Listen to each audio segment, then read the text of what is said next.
En échange de parts sociales ou d'actions, en fait en échange d'une part du gâteau de la société, cet argent, mis bout à bout, bout à bout, bout à bout, ça va constituer le capital social. D'accord? Le capital social, ça appartient à la société. Vous avez donné à la société qui, en échange, donné des parts de gâteau. Vous pouvez créer une société à 1 euro. Le capital social d'une société, qu'est-ce que c'est? Comment le définit-on au début de sa société? Et peut-il évoluer dans le temps? Bonjour à tous, ici Damien Lamy, ancien banquier d'affaires, je vous accompagne pour créer des investissements rentables et sécurisés. Aujourd'hui, j'accueille Ced. Salut Ced. Le frère du banquier d'affaires. Le frère du banquier d'affaires. Bonjour, bonjour, dames. Bonjour à tous. Avocat au barreau de Paris, expert en droit des sociétés. Et il va répondre à ces questions. Je vais lui demander, Cédric, est-ce que tu peux venir, s'il te plaît, répondre à ces questions? Et une nouvelle fois, il a accepté mon invitation sur la chaîne. Donc, Cédric. Yes.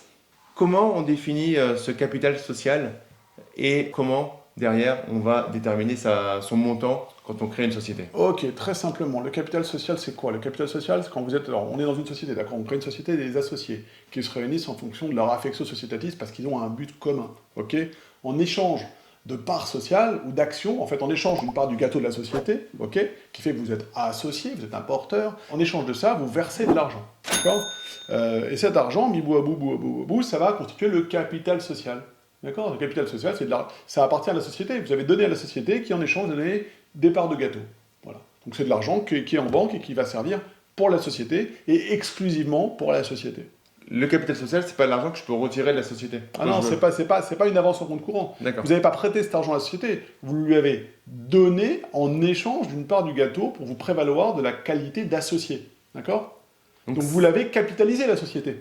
Donc si vous voulez voir par rapport à ça, c'est vrai qu'à parler de compte courant associé, oui, tout à fait. dans le petit i en haut de la vidéo, on a fait une vidéo pour expliquer ce qu'était le compte courant associé. C'est un bon complément à cette vidéo. Je vous encourage à aller la voir juste après. Alors, donc, une part du gâteau. Une part du gâteau. Une part du gâteau, vous avez capitalisé votre société. Elle a un capital. Bon, moi j'aime bien cette image. Une société, c'est comme un enfant, c'est comme un individu, c'est une personne morale, d'accord? Elle a la personnalité juridique. C'est une fiction juridique. C'est une personne comme toi, comme moi, qui a son identité. D'accord? Vous lui avez donné de l'argent pour avancer dans la vie. Ok, elle a cet argent, elle en fait ce qu'elle veut, en réalité, tant que c'est dans son intérêt et dans l'intérêt de l'objet social. Donc, ce capital social, donc on va dire au début, il va falloir savoir comment le déterminer au début, d'accord? Moi, une question qu'on me pose très souvent, très souvent, en début de projet, quand on constitue, je rachète par exemple une chaîne de salles de sport, je rachète un restaurant, je monte une SS2I, une boîte de prestations informatiques. Il y a tout un tas de scénarios, et vous les connaissez autant que de projets. Et là, on se dit, mais alors, qu'est-ce qu'il faut? Est-ce qu'on met un capital social important, pas important? Est-ce qu'il faut 10 000 euros? Parce que des fois, il y a des croyances. Est-ce que les 8 000 euros, ça correspond à quoi? Alors, très simplement, aujourd'hui, il n'y a plus le minima. D'accord? Vous pouvez créer une société à 1 euro. Ok? De ce point de vue-là, les 8 000 euros, ça faisait penser, il y a très longtemps, c'était le seuil. J'y ai très longtemps parce que le temps passe vite, mais ça fait pas si longtemps que ça.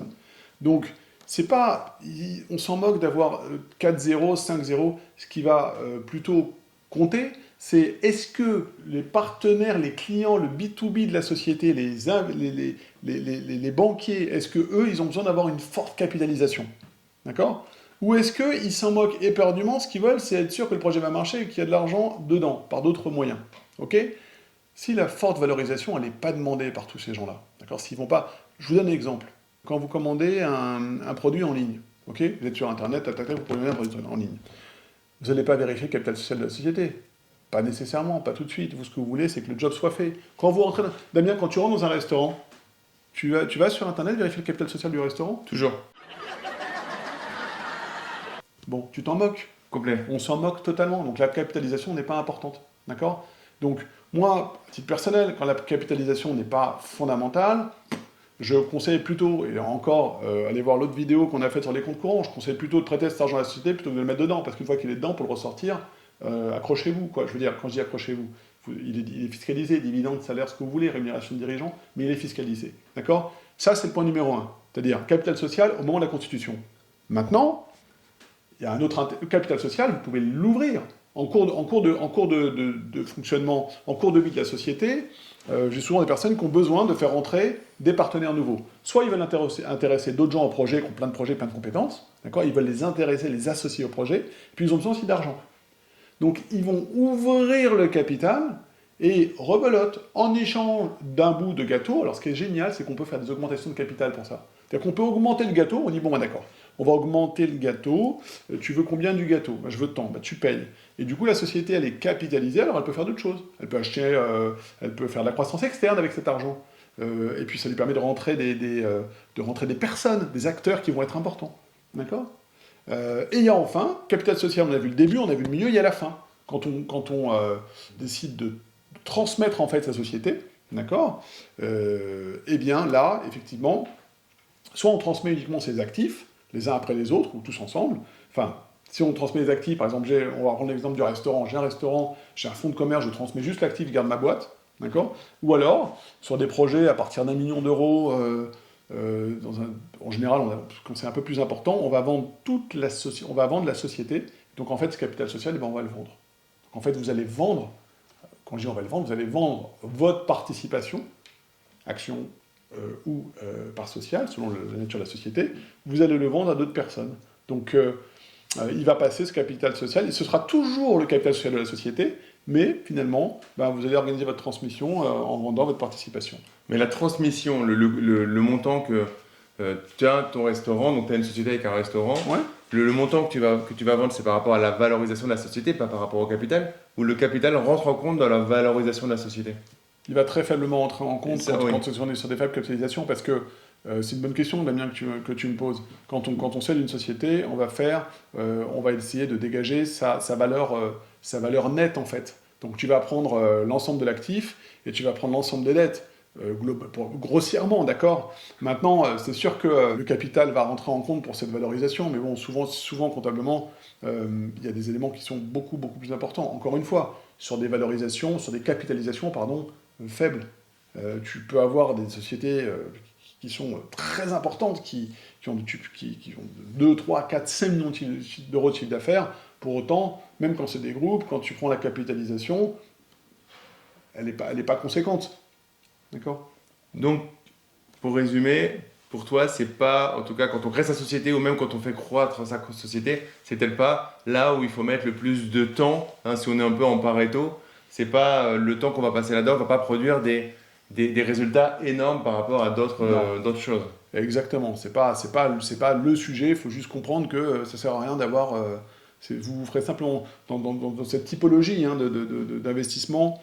On va se faire plaisir en étant 10 000 euros. Je vois pas l'intérêt si. Et encore une fois, il faut voir la taille du projet. À toute chose valeur égale. Tu as des projets dans lesquels ça va être intéressant pour les interlocuteurs, pour vous référencer, d'avoir un capital social de 50 000 euros. D'accord? Donc, si tu avais ce questionnement, j'espère qu'on y a répondu, mais nous, dans les commentaires, si c'est OK pour toi, si tu as des questions, des précisions que tu souhaites qu'on apporte, on y répondra avec grand plaisir. Et du coup, toujours comme un peu aux échecs, prendre un peu de recul sur le plateau et voir vraiment comment déplacer de manière pertinente. Et là, la première chose à faire, c'est est-ce que tu as un business plan rentable, pertinent sur le court terme, le moyen terme, voire le long terme. Et ensuite, l'argent que tu mettras, le montant que tu mettras en capital, déjà, il pourra évoluer et en plus, il ne sera pas forcément le plus important dans ton projet. Parce que si tu as un projet qui n'est pas rentable, avec un gros capital, ce ne sera toujours pas rentable. Si tu as un projet qui est très rentable avec un petit capital, mais que tu as besoin d'un plus gros après, tu pourras toujours aller faire évoluer ce capital. C'est ce que je retiens en synthèse de ce que tu m'as dit. Exactly, maître Damien, pardon. Je blague. Non, tu as tout à fait compris. Tu as tout à fait compris, Damien, c'est ça. Super. Merci à toi, Ced. Merci à toi. Merci et à merci à toi de l'autre côté, à vous de l'autre côté.